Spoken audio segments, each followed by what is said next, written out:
Thank you very much. Ñu ngi la ñoo nuyu di la ñoo sant di la ñoo gërëm bu baax a baax ñu ngi waxtaan ak honorable Musa amul Nyassi moom nag moom mooy wax ci làmmeñi parti bi APRC ñu ngi ko sant di ko gërëm bu baax a baax honorable thank you very much ci time bi pare moom moo nekk député bu Foni Kansala bi honorable Ramadan Karim thank you very much ci time bi appreciate nañ ko bu baax a baax.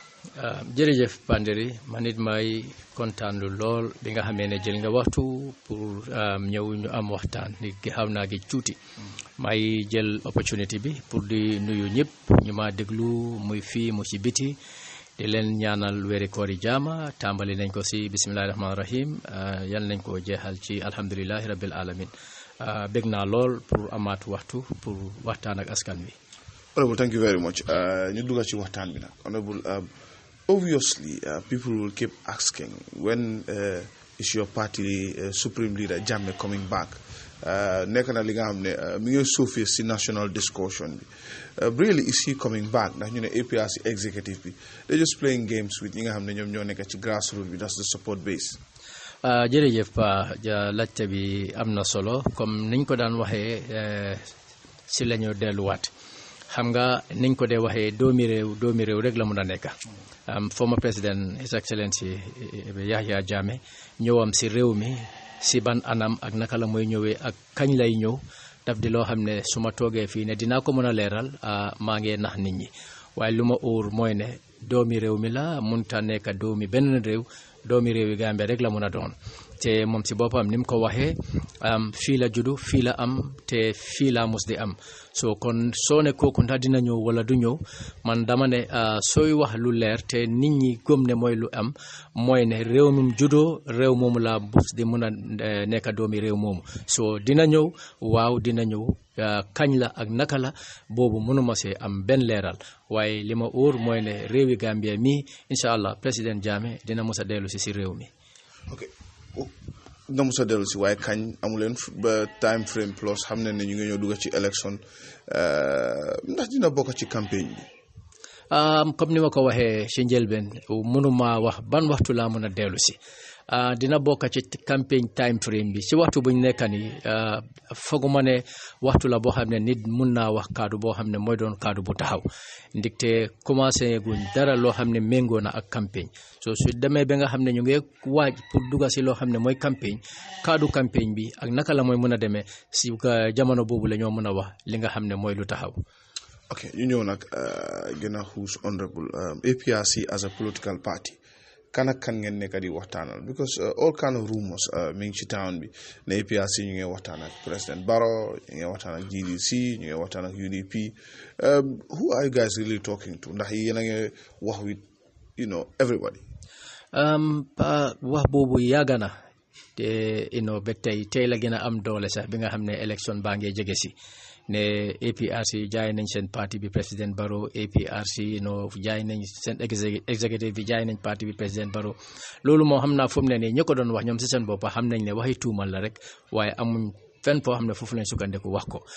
APRC ndax mu ngi waxtaan ak parti yi naam APRC mu ngi waxtaan ak parti yi parti yi nga tudda nii yëg na am na parti yoo xam ne yëg naa ne ñu ngi waxtaan ak ñoom am na parti yoo xam ne ñëw nañ si suñ executive bi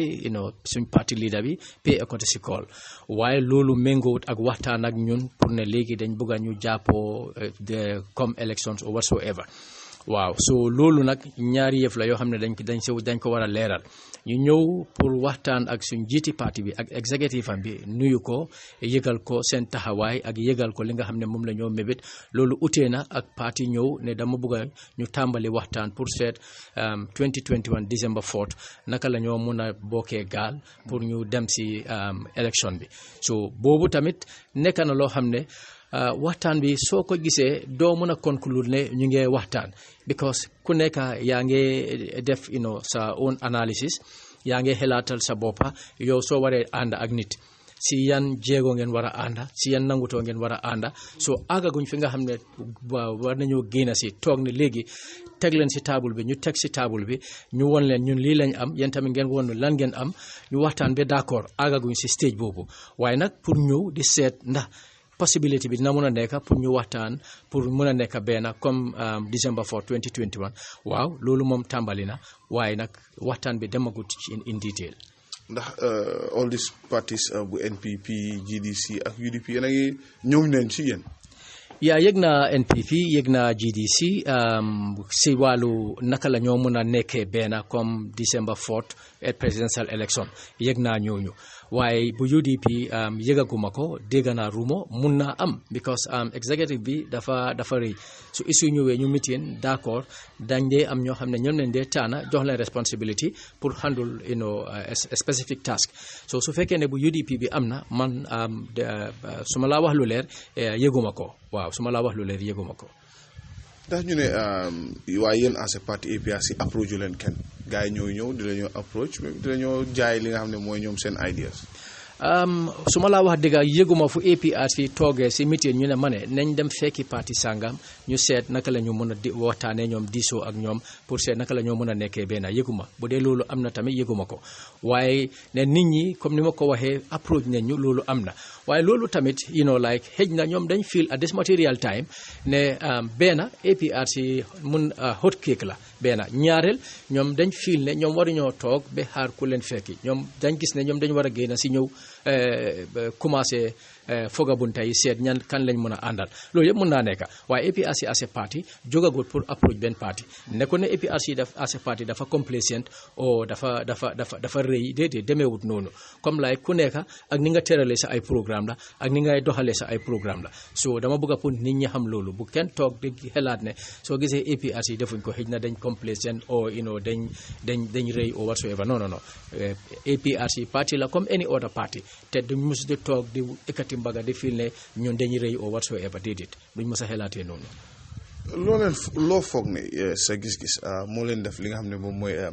the kingmaker 2017 was a tough year for APRC. Early 2018 was also a tough year. But once the dust settles politically, ngeen am li nga xam ne moom mooy caabi ci political game bi lan what do you think ne mooy factor bi nga xam ne moom moo leen jox this kingmaker status. waaw xam nga pa comme ni nga ko waxee 2016 njeextale 2016 ñoom 2017 2018 smear campagne bi dafa amoon doole torop time boobu noonu pour nga wone sa bopp si mbedda sax ne man APRC lay jàppale soo amut fit doo ko def because kaddu yi bari nañ waxi xoxotal bi bari na disadvantage bi tamit bari woon na si suñ supporters yi taxoon na ba those 2 years were very very very tough moments for the party APRC waaye jamono di dox ñu óolu suñ boppa xam nga di gëmloo nit ñi ne nañ gëm seen boppa nañ xam ne APRC parti la boo xam ne dafa register parti la boo xam ne dafa ñëw pour des fi parti la boo xam ne dafa dugga si mboolem loo xam ne xëccoo la si wàllu politique te dara mënut a génne loolu fii nit ñi commencé nag di dal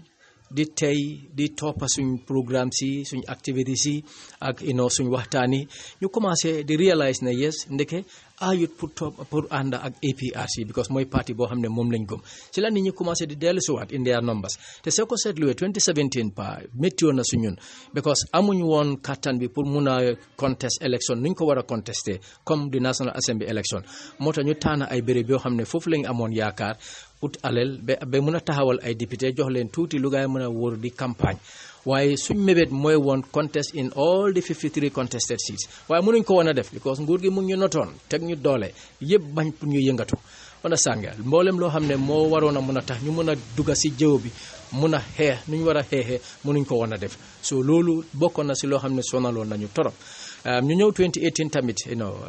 area council elections mayoral chairperson councilor boobu tamit beneen élection la boo xam ne métti woon na si APRC torop yëpp the same thing bëggoon ñoo not si benn place rek bëgguñ woon ñu dunda waaye ñu woon leen ne ñu doomi réew mi lañ juddu réew mi lañ te parti bi parti bu registré la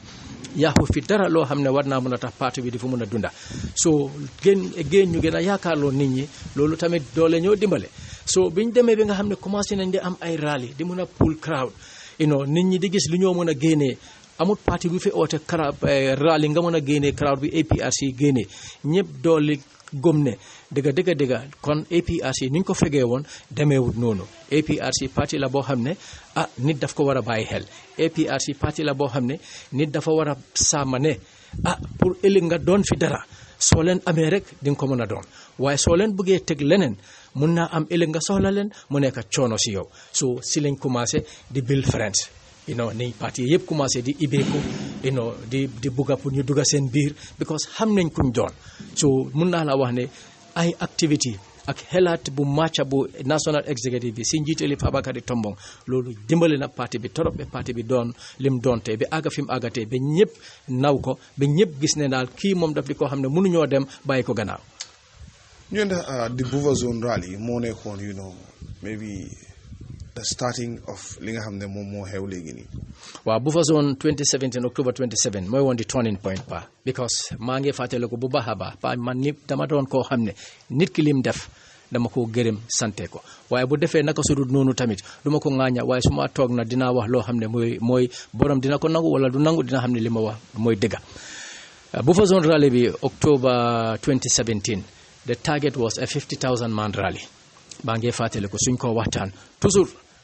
honorable Sidi Ndiaye lii daf dee ñëw si moom mu ne pour ñu mun a meeso suñ wéet rally bi moo ñoo mun a xamloo suñ grip bi on the ground naka la mel so foog ma gërëm ko ma sant ko because nekkoon ne moom moo ko def waaye time boobu noonu dafa sawaroon torop te dañ doon waxtaan torop dañ doon diisoo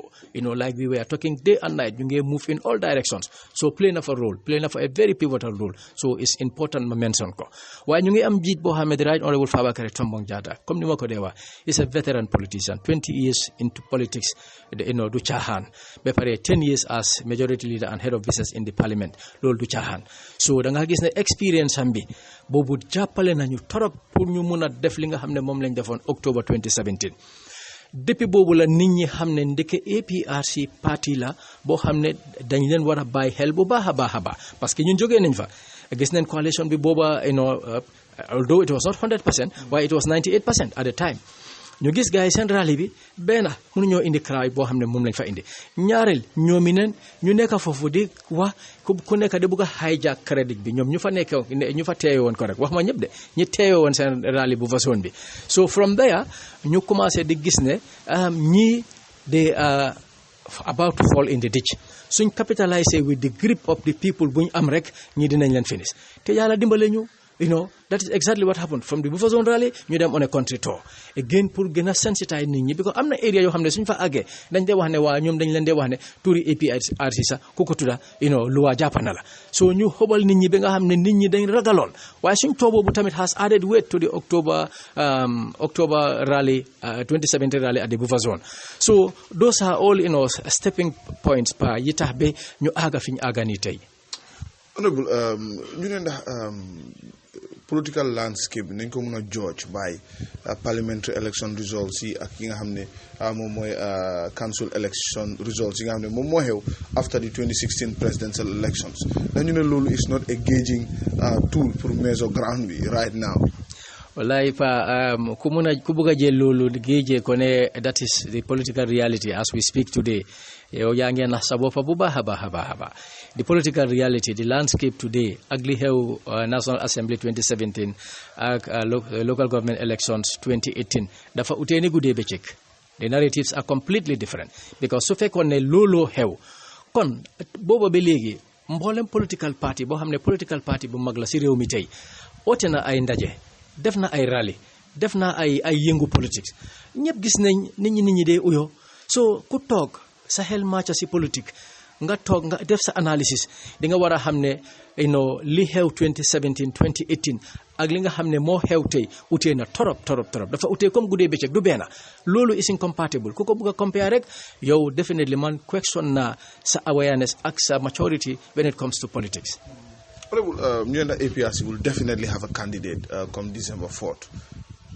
Wow, nothing stops APRC as a party from coming up with a presidential candidate come December 4th. The only thing that can stop it is come ni ma ko waxee engagement baa ngi am discussions yaa ngi am so su fekkee ne si discussion yooyu APRC executive dellu nañ si seen nit ñi ñooy militants yi gis ne ok based on ñun niñ analyse situation bi ñun dañ foog ne APRC bi nañ nangu mu am ku ñoo bokkal ba pare borom jiite dina demee noonu waaye as we speak li APRC amee mooy come December 4th 2021 APRC presidential candidate dina dugga si lamba bi ba pare yaakaar mu fa ne su duggee si lamba bi ndam dina am. some political analysts gëm ne APRC maybe suñu amoon a leader different from Tombong or the style bi nga xam ne mooy leadership style yi Tombong, it would have been really difficult. Maybe you would break as a political party. Would you agree to that? Yeah, xam nga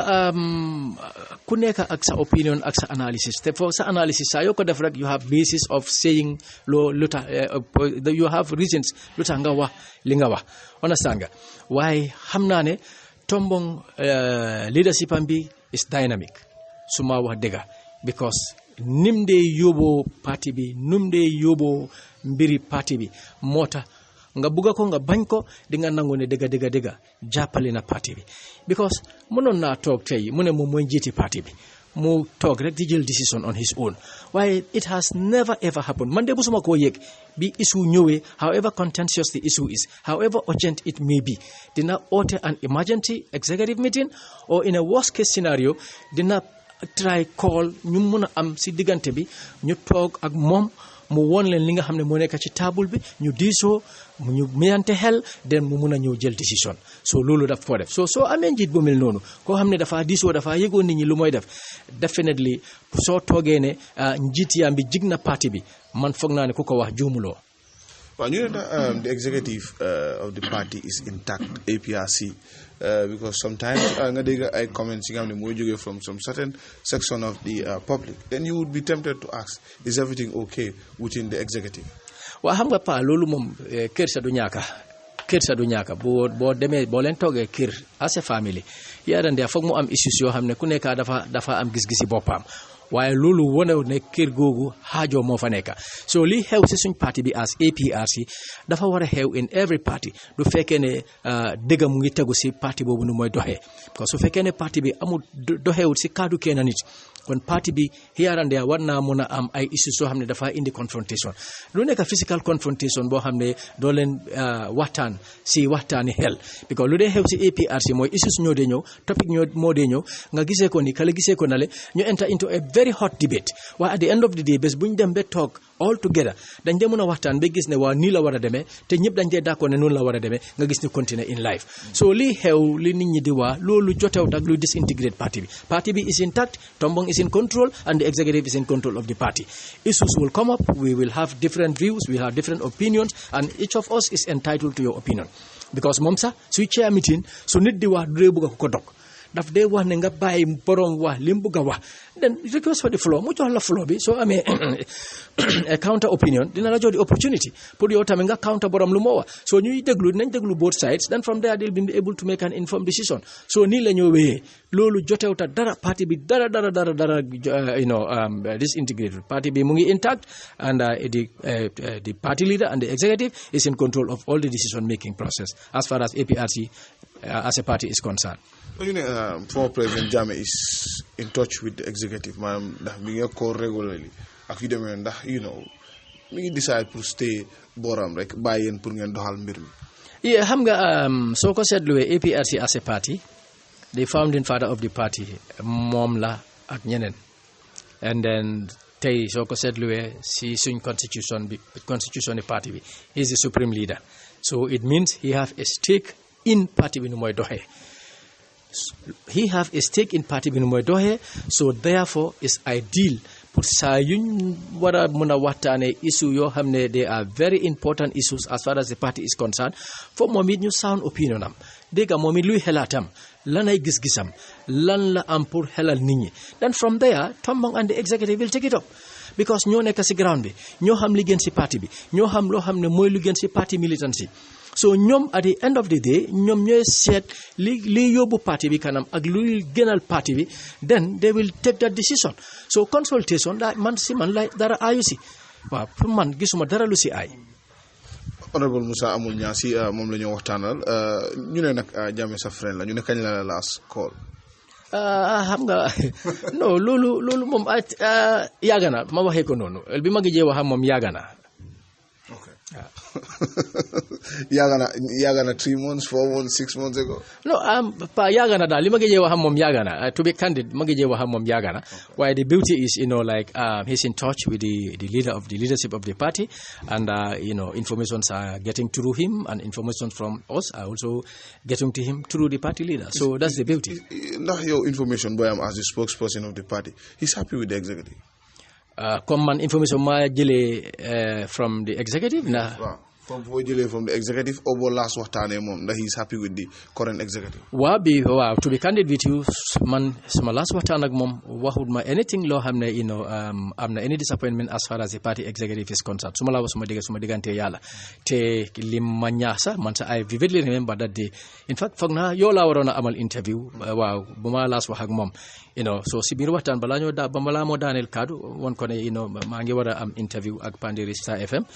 mu ne ma how informed is your leader Tombong ma ne ko well informed ma ne ko duma to def anything without notifying him, not necessarily how ma luma or whatsoever. Why I think is courtesy pour ma mboolem li ma def, if it affects the party ma yëgal ko, then ma continue def ko. Here and there he will give me his blessings. Ma ne ko waaw, I remember laajoon na ma loolu.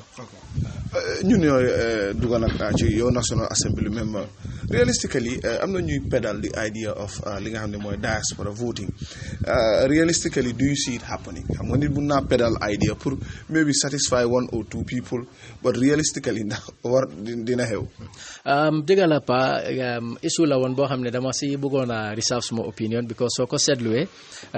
suñ select committee bi, that is Regional Government and Lands, Ombudsman and the IEC, ak committee on human rights and constitutional matter, ñun ñaari committee bi ñoo nekk di scrutinize the elections bill.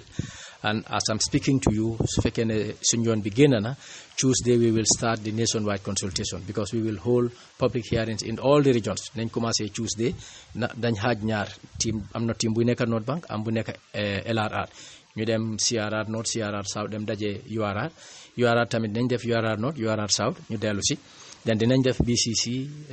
Banjul Rada, Kanifing municipality ak West Coast yi yëpp béréb la boo xam ne dinañ conduct public hearing. So diaspora voting bi is an issue boo xam ne ñu ngi ko gëstu based on li nekk si bill bi. So yes, soo toppee waxtaan yi xew di nga gis ne nit ñaa ngi raise concerns, dina mën a nekka du mën a nekka lii lañ war a def, lii lañ mënut a def, yooyu yëpp mu ngi feature si waxtaan yi. Comme ni ma ko waxee rek, bëgguma preempt what will be the outcome of the committee's report, because suñ paree li ñoo def nii after inviting all the stakeholders dinañ binda ay report. So report bi ñoo binda dina am ay recommendation. So su fekkee ne si waxtaan bi jiital na loolu tontu ko si to an extent dina xaw a defeat purpose bi. So moo tax ma bëgg a jégalu rek pour affaire diaspora voting bi ñu bàyyee ko boor. Man in my capacity as the co-chair su ma waxee rek to an extent dafa nekk committee bi moo wax. Xam nga an ordinary member of the committee utee na ko xam ne mu ngi amee a responsibility in that committee. So moo tax ma bëggoon a divert foofu rek. Waaw, pour nga understand ko noonu. Well, it's fine. Honorable, léegi ndax mun nañoo ne it's a dead dream nee na constitution bu es boobu moom lu ñu war a fàtte la. Constitution bu es bi pa man faguma ne daf di loo xam ne sax war nañoo soxna di si waxtaanee waat, because constitution bu es bi man niñ ko mun a dekkilee daal gisuma ko. So moo tax at this material time foog naa daal ñu wéy ak li ñu amee ba yàlla moo xam lanay amaat next, waaye draft bi moom nañ ko tegee boor. Okay. What's your take on some of the current realities and you mainly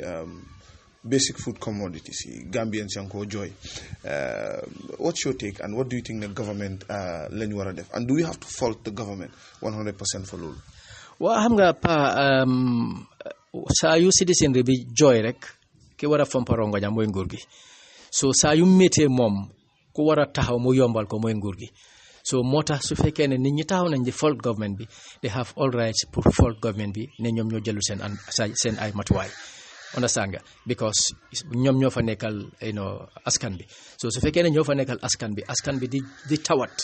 saa yu askan bi tawat ñoom war nañoo mën a jóg taxaw seen ñaari tànka seet loolu naka lañ ko mën a saafarale. So su fekkee ne defuñ ko rek amin gisuma luta askan bi du leen joxoñ ne ñoom ñoo jëlul seen matuwaay they have all right to say so métti na pa wax dëgg neex yàlla métti na ku ko am sax sa jabar ak ki amut jabaram ñëpp si benn marché bi lañ dee dajee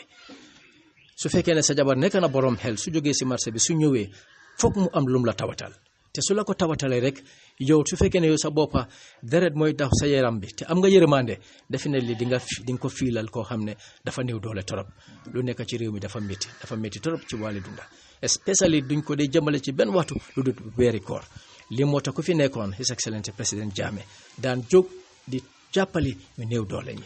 businessman mi taxaw ne waaw suñ jaayee soble mu jaay soble luñ jaay mu jaay. foofu laa bëggoon a ñëw sax because ndax ñu ne former président Jammeh is vindicated by making sure ne soble mu jaay diwlin mu jaay pompiteer mu jaay mburu mu jaay ci li nga xam ne mooy lii xew jamono ji. waaw man I can say with confidence ne he is 100% vindicated because ñu ko daan tuumal ne mu ngi jaay ñoom si seen bopp ak seen am doole dañ daan pamaxante ñoom fu moo jaayee ndawalam bi fu ñu koo jaayee dañ daan pamaxante ñoo xam ne ñoo am doole mburu bi fu ñu ko daan jaayee dañ doon pamaxante ñu am doole sukur bi su ko séedaale man de musuma dajee fenn foo xam ne wax nañ ne sukur bi suñ koo séedaale dañ ko war a jox ku nekk APRC waruñ koo jox ku nekkul APRC o nañ seet dëkk yi nga xam ne yooyu stronghold APRC du daan amee noonu mboolem loo xam ne mu ko daan indi fii di ko jaay ñi néew doole ñi am doole nu ñu leen daan not loolu yërmande boobu moo feesoon ci yaramam bi moo taxoon ba si xolam bi rada moo taxoon ba mu jóg ba di gis ne ñi néew doole ñi su fekkee ne ñi am doole ñi ñu ngi bànneexoo weeri koor ak lu dul weeri koor sax ñoom it dinañ war a mun a bànneexoo weeri koor moo tax ndawalam bi ak noo néew doole soo mënta jënda bifteek di nga daan mun a jënda yaapaaya loolu is amin ku nekk send na ko ne ndawalam bi su ko fuñ koo jaayee ku mënta jënda bifteek waaye yaapaaya di nga ko mën a jënda waaye ba si tey ñiy jënda ndawal spécialiste ndawali nag wala xar wala béy néew na de man si suma boppa de fana bu weer koor bi taxaw bi léegi jëndanguma ndawal waaw maa ngi jàppa si ñaari càmmoñ mu ngi fi fees be am doole because doole bi loolu la mën a attan. waaye as a National Assembly member soo waxee loolu nag honorable xanaa ñeenay kon fu gaay di dem. pa ñoom man li ma attan moom laa wax nii li ma attan waaw ñaari càmmoñ yi mooy ganaar bi lu pay wala jën bi yaa ngi fàtte soo ma toppee suma last waxtaan maa ngi ko doon tawat because jën bi ni mu nekkee si réew mi dafa métti dafa métti trop pa nga juddu si réew mi yàlla naatal ñu géej bi nga toog di gis nit ñi di ñëw di jël di best part of jën bi di ko yóbbu jën bu ñoo jaay fii soo amul doole doo ko mën a jënda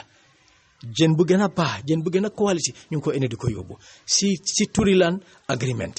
ni ñu ngi exploit suñu ressources yi dafa métti trop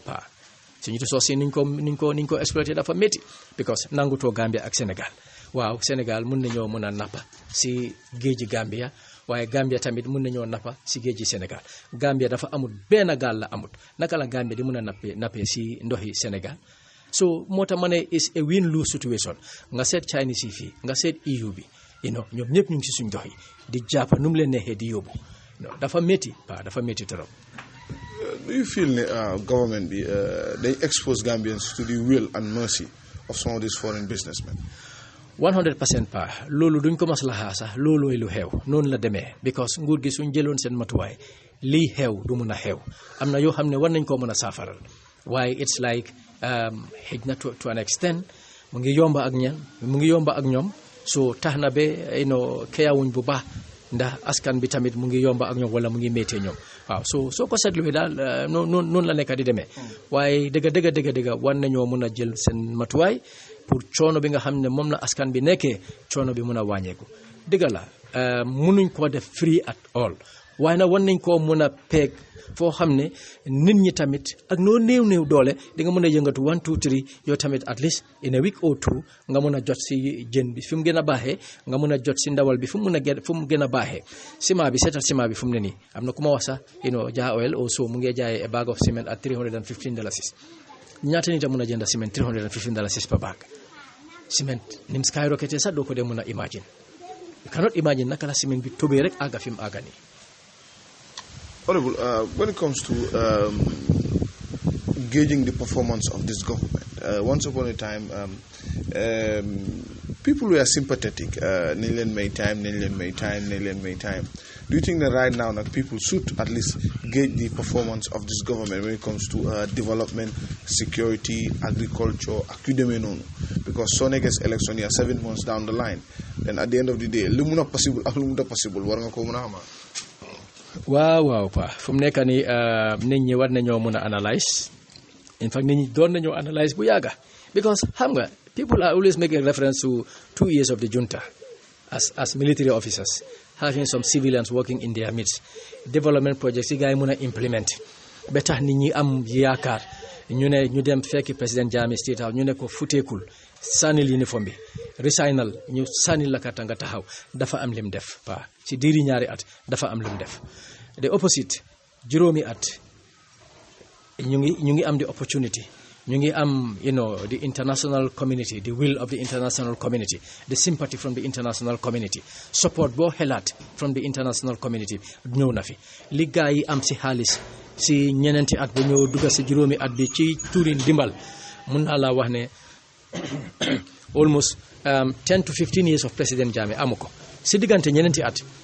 fukki at ak juróomi président Jammeh amul ndimbal boobu because all along liñ ko daan gisee ñu ne militaire la despite si meeku na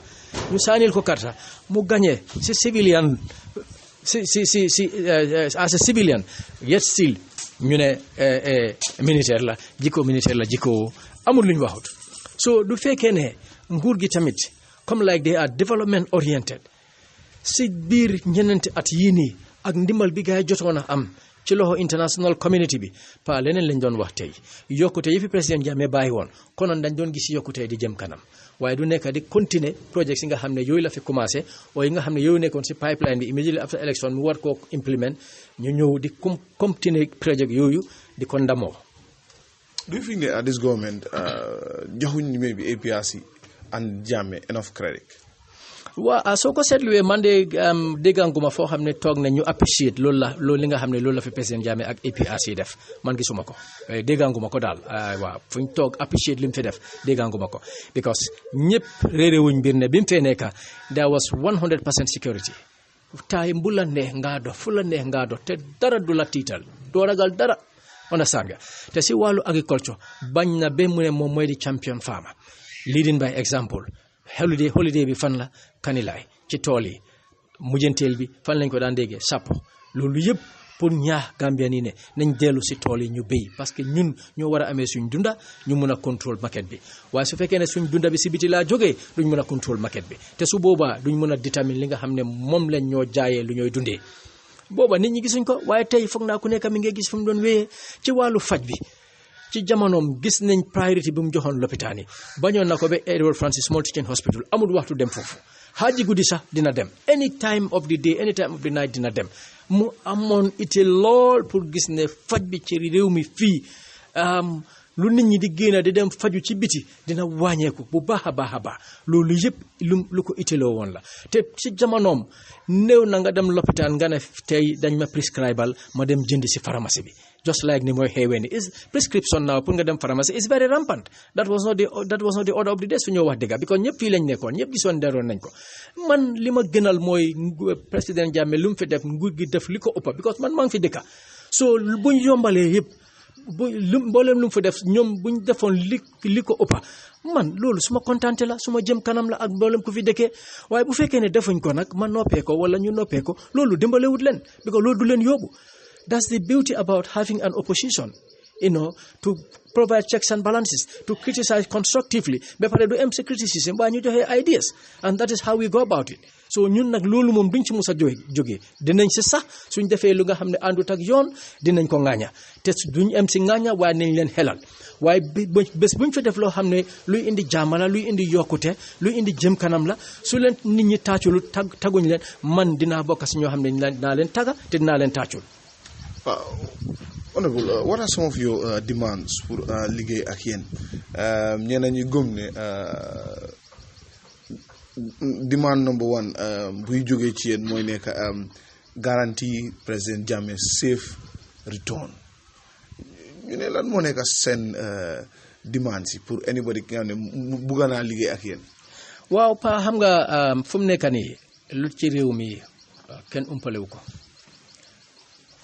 nit ñi nag soo waxee ñoom foofu rek lañ koo bées ne waaw APRC ku bugg a dem ak ñoom rek liñ la tegal mooy président Jammeh safe return am bi nga garanti ko waaw after all pa su ñooy waxante dëgga président Jammeh deserved li nga xam ne moom la nekkee right now because nga bañ ko nga bugga ko waaye xam nga ne président Jammeh def na fi loo xam ne kenn defagu ko fi ku ko jiitu defu ko ku ko utu defu ko te pour nit mun a def lu ëpp lu président Jammeh def fii dëgga it will cost you a lot of sleepless nights ngay sacrifice sa lekka ngay sacrifice sa nelaw ngay sacrifice all that you have pour gis ne réew mi moo la ko jaral suñ amee ku mel noonu xëy na dinañ gis borom def loo xam ne président Jammeh def na ko wala mu def loo xam ne ëpp na lu fi président Jammeh def soo ku mel noonu ndax Gambian si suñ toogee ba xelaataat duñ dee gis ne kooku deserved li nga xam ne noonu la nekkee because tey soo bëggee wax graduates in the Gambia tey si thousands nga compté that was not the case before 94 soo toogee di wax si wàllu wérgu yaram bi fajukaay yi mu ngi leen tasaare si réew mi in the 4 corners of the country that was not the case pre 94 soo toogee nga seet ci wàllu nit ki foo toog sa biir néeg sa nga xam luy dox si jamono mooy télévision bi ko fi indi moo ko fi indi loolu été la boo xam ne télévision bi ak university été bu mu indi si réew mi rek doy na pour ñëpp appreciate li nga xam ne loolu la fi président Jammeh def tali yi doo ko tudda infrastructure moom soo ko bëggee tudda fii di nga lim te di nga am loo bàyyi gannaaw understand tax na ba nit ñi tamit ñu sovereign ñu moom seen boppa this is an area boo xam ne APRC moom daf leen solool we have to be sovereign we cannot be under anybody we are a sovereign state our sovereignty foog ñu realize ko but that's not the order of the day te suñ sovereignty is in all aspects dañoo war a mun a xelaatal suñ boppa ne lii moo ñu gënal lii lañ bugga ñu def loolu dañoo mun a toog ñu war a gis ne ñun fii lañ bugg a aaga ñu jël ay jéego ñu war faa mun a aaga waaye duñu mun a nekk under the dictates of anybody loolu du mun a nekk te kaaraange bi foog ñu óolu suñ kaaraange bo suñ doomi réew mi ne suñ kaaraange bi ci seen loxo la mun a nekk te fa naa ne this is how ma zero crime tolerance something like that how ma title unit bi gaay create ñana fa nekk suñ doomi réew yi fa nekk seetal few operations si gaay def you can see the difference the impact bi mu jur si réew mi ñëpp a ngi ko gisandoo so loolu rek assurance la ne pour suñ sécurité bi suñ doomi réew mi ñoo ko elloo ñoo ko mën a amee si la ñoo mën a am garantie ne waaw digga we are safe to go anywhere and we are safe to enter boo leen fi mu bëgg a enter ba pare dina am koo xam ne mu ngi xool suñ gannaaw ba gis ne dara duñu daal waaye yow nga indi nit koo xam ne juddu fi dëkku fi foog kooku muy doxee si directive si nit ne bàyyil xel fale lii na li la and at the end of the day kooku sax am na foo xam ne du jël risque bi I can tell you am na foo xam ne gars yi duñ jël risque bi te nit ki doo mën a loyal to two servants it's not possible yow doo mën a nekk a Senegalese force in the Gambia nga ne you want to be loyal to Macky Sall nga ne you want to be loyal to President Adama Barrow to an extent loyalty boobu dina fa nekk waaye am na fu mu àgga you have to be loyal to one loolu moom buñ ci naxante sax so lii yëpp bokk na si yoo xam ne nguuri APRC na ko bàyyi xel te mbéy APRC moom xam ngeen ne nguuri APRC mosuñ ko caaxaane te loolu dina xam ne dina nekk loo xam ne nañ ko dekkil pas suñ géej bi suñ ko utiliser niñ ko war a utiliser walaay bagwe bi dina ko stop si saa si nekko ne nga ne ndaw yi dem leen jàng métier after jàng métier bi and so what the starting capital bi nga koo jox starting capital boobu lan la si mun a invest waaye mun ngaa orientate xale yi nga orientate leen to an extent boo xam ne ñoom si seen boppa dinañ toog ba gis ne no I can make it here I don't need to go risk my life using the back way why if the opportunity is not there I mean they will continue using the back way because we all know in those days back way bi naka la ko lan la gaay daan use ne ku fi nekka moom la ñoo daw loolu tax ba bagwe bi jaroon loolu tax asylum bi amoon doole in Europe because dañ dee wax ne waaw my life is at risk su ma génnul dëkk bi rek suñ ma jàppee dañ maa rey looloo ko son nit ñi daan demee bagwe waaye tey li tax nit ñi di demee bagwe mooy ne gisatuñ lu tax ñu war a toog fii because there is no hope ne suñ fi nekkee dinañ mën a make dara in life moo leen naa dugal si bagwe bi because dictateur moo fi nekkoon niñ ko daan waxee moo tax ñu daan daw dictateur bi dem na démocrate nekk fi ba tey la gën a garaaw bu fi dictateur bi nekkee kon what is wrong inevitably nag most of the political analysts dañ dee link TRRC with the APRC still TRRC baa ngee dem yéen ñu bëri ñu ngi leen gisee as kingmaker do you think ne romba ngeen test boobu pa ñun buñ passé test bi du tey man smear campagne bi yàgg na bi mu commencé si APRC depuis bu fi président Jammeh joxee gannaaw rek smear campagne bi commencé waaye smear campagne boobu wàññiw doole APRC bi di gën a am doole di gën a dem kanam so ñu toog fii gis na fi une commission of omission ñu ne ko jaane commission boo xam ne dafa am kumba bu am ndey ak kumba bu amul ndey waaw yow soo ko defatee suñ la tiyee waaw yow moom da nga ko def yow dinañ la caw ba pare after all all the assets and everything about the commission the money yow yaa man ak keneen ba tey ñu ngay laajte xaalis boobu fan la dugga so xam nga loolu vindicate at na président Jammeh mu vindicate the APRC as a party because wane dafa sàcca nga nangu alelam ba pare yow mi nangu alelam nga jël alelam bi yéen nen di ko jaayante yéen nen di tëdd si kaw alelam bi tey soo demee ba yeneen béréb bi nga gis yeneen moto ñu ne moto bi diw moo ko jënd nangam la ko jëndee nga gis another asset of président Jammeh ñu ne asset bi tey kii moo ko moom boobu sax duñ la mun a wax borom ñaata la ko jëndee ndax dañ ko may ndax dañ ko abal nobody can tell you anything clear about it so loolu rek wone na ne smear campagne yooyu APRC passé na ko TRRC bi nga wax ba ñun ñëpp ñu ngi koo toppa settle an issue dafa ñëw involving 10 people 10 different narrations kana wax dëgga so yow foog nga ne ko am xel te muy toog di analyse yow di nga mën a convince kooku ne yow li nga wax mooy lu am wala lu diw wax mooy lu am diw lu ma duwul lu am an issue dafa ñëw 10 people ñu joxe testimony of that issue 10 different statements wala 10 people 3 dinañ fare benn statement 4 wax na le 2 wax na le keneen wax na le so yow at the end of the day yow si sa boppa mi war a develop report bi bu kan ngaa jël ak bu kan ngaa daaxa because kii mu ne li ma wax suma diggante yàlla lu ma uur li ma xam te sende loolu laay wax keneen tamit ne moom lu mooy wax digganteem ak yàlla lim xam lim sende loolu laa wax léegi yow muy bind report bi bu kan ngaa jël ak bu kan ngaa daaxa ba pare ñu gis commencement yi laajte yi ak léegi ñi bu lawyer yi commencé di ñëw laajte yi mu ngi jël another angle so yow the same person yaa ngi doon xobal nit ñi fii dinaa la tëj dinaa la def lii dinaa la def nale the same testimony on TRRC ñii di ñëw ngay maslaha ñoom ba di créer jóg sa diggante ñoom kon yow mi ngi mel ne yow it's a witch hunt dafa am ñoo target yow dafa am ñoo soxla yow balaa ngaa commencé liggéey bi dafa am ñoo xam ne xëj na am nga seen tur ñooñu nga soxla rek pour seet naka nga leen a loree o toroxal leen yow loolu rek moo ñu nekk sa idea so moo tax nga ne xaaral ma yaatal ko rek waaw su ko defee ñu indi ñu bëri waaye fekk yow sa target moom already it is there so it's kind of a tailor-made thing. Honorable APRC ñu ne fan mooy stronghold am because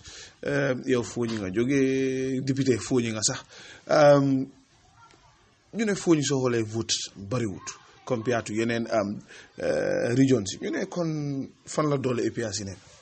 ba dëgg la ñuy laajte doole APRC fu mu nekk ñoo laajte doole APRC fu mu nekk parce que xëj na dañ gis ne biñ demee si saani karta APRC juróomi député rek lañ mën a am te juróomi député yooyu noonu tamit foo ñu leen jógee waaw that's very right waaye foog naa ne buñ réeree mbir ne APRC du foo ñi rek lañ taxawal ay député taxawal nañ député in so many other constituencies te APRC performance am in those constituencies ci time bu tànga boobu foo naa kenn réeréewul mbir APRC jógee foofu mu dugaat into elections mooy local government elections APRC taxawal council si gox yu bëri te performance am si gox yooyu tamit foo naa kenn réeréewul mbir te foog naa ne nit ñi seen boppa suñ defee seen correct analysis dinañ gis ne there is a difference between the National Assembly elections and the local government elections based on performance in terms of APRC performance am te APRC te bi nga xam ne nit ñi dem nañ ba gis ne ndeke APRC is a legally registered party boo xam ne is mandated to contest in all elections I can tell you the ball game dafa change completely so ku toog di foog ne APRC foo ñi rek mooy stronghold am yaa ngay def njumte bu rëy APRC am na stronghold in everywhere foo xam ne Gambia dafa election dafa am ci réewi Gambia loolu moom mun naa koo wax te sañ naa koo wax with confidence ne ñun am nañ doole foo munti xelaate ci réew mi fii. anytime soon gis nga foo ñu give in to the opposition because gis nañ opposition bi some of them ñu ngee dem li nga xam ne moom mooy foo ñi di try di fa am li nga xam ne moom mooy branch ak yu demee noonu ñu ndax anytime soon gis nga foo ñu give in to the opposition and turn their back on the APRC. waaw xam nga loolu moom lu waay réew mi ko santaane foo bugg a dem campagne foo foog ne soo fa demee di nga fa mën a am nit I mean why not you go and canvass for votes or try to put up your structures xëy na loolu la gars yi nekk di def waaye and there is nothing wrong pour ñu def loolu because APRC amut foo ñi rek APRC mu ngi everywhere mu ngi yëngatu fu nekk mu ngi waxtaan through téléphone ñu ngi am ñuy jóg di dem di waxtaan ak nit ñi ñu ngi am ñuy ñëw fii di ñëw diisoo ak ñun pour xam jan xibaar lañ war a yóbbu so ñoom suñoo def loolu foo in foo ñi I mean gisuma lu si aay waaye li ma óor mooy ne daal béréb la boo xam ne APRC mu ngi fa dëgër te muy continuer di dëgër foofu. Do you see them giving in next election? No pas la gisuma APRC. Next election tamit landslide ngeen predict ci area bi. waaw boobu amul prédiction sax waaw mooy nu mu fa taajoo te comme ni ma ko waxee du foo ñi rek APRC dina def ndam comme 4 December 2021 ku ko caaxaane yow yaa ngee caaxaane loo xam ne APRC dañoo wax nii rek waaye duñ taxawal candidat. waaw loolu seen opinion la ñoom seen xelaat la ne APRC duñ fi taxawal candidate waaw loolu seen xelaat la waaye man li ma óor mooy ne APRC as a party is going to go into the elections in full force waaw comme ni ma ko waxee rek dafa des at the end of the day fan la mujjee ji waaye bési tey ni ma waxee yow ba ëllëg lu ñu óor mooy ne APRC comme 4 December 2021 APRC saa yu ñoo compté ñi taxaw for the presidential election dinañ si limaale candidate yi APRC. Honorable Musa Amul Nyassi ñu ngi ko sant di ko gërëm bu baax a baax ci time bi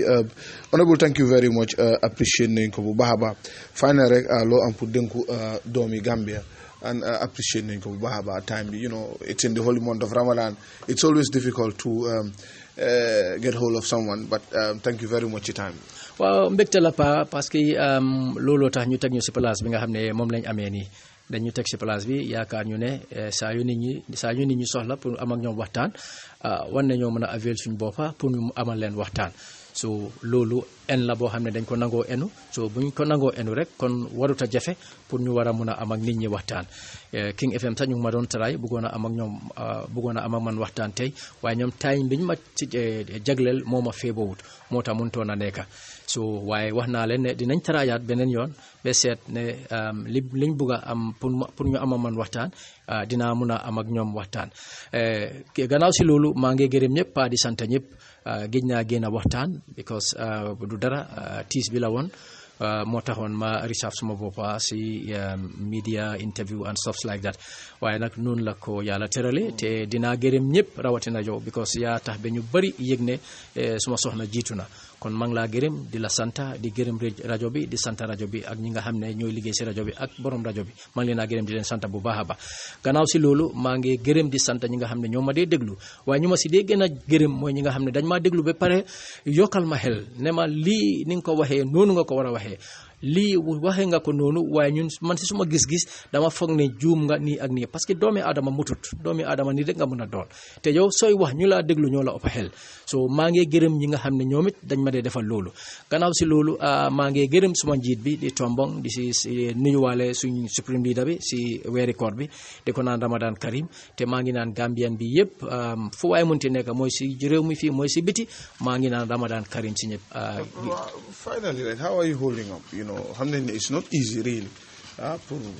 ni ko yaaga xam 30-40 years down the line nga toog rek gisaatuloo ko sa jabar génn àdduna it's difficult really how are you holding up? waaw dëgg la pa ni nga ko waxee métti na because ki nga dundal ñaari fukki at ak benn yombut ñaari fukki at ak benn du ñaari fukki fan ak benn wala du ñaari fukki weer ak benn waaye li tax mu yomba ak man taxu koo jafe mooy suma njaboot bi definitely dañ comporte seen boppa ñu nangu lu yàlla dogal te gisuma at any given time boo xam ne dinaa gis si ñoom ne ñu ngi feel ne mom is absent loolu moom tax na bi man si suma boppa mbir mi taxu koo jafe suma loxo waaye du fekkoon ne meloon na neneen dina ma doon sonal torop waaye dëgg xale yi jikko bu ñu amee daal suñ ko màggee honestly am naa yaakaar si ñoom waaye loolu la yàlla dogal ñu nangu ndogali yàlla ñu ñaanal ko moom moo ñu jiitu ñëpp yàlla xaroo leen arjana dee doon seen noflaay ñu yéex leen a fekki suñ leen fekkee tamit ñu fekki leen si anam bu gën a rafet si darajaay nabi ak si darajaay weer bi nga xam ne moom lañ nekk nii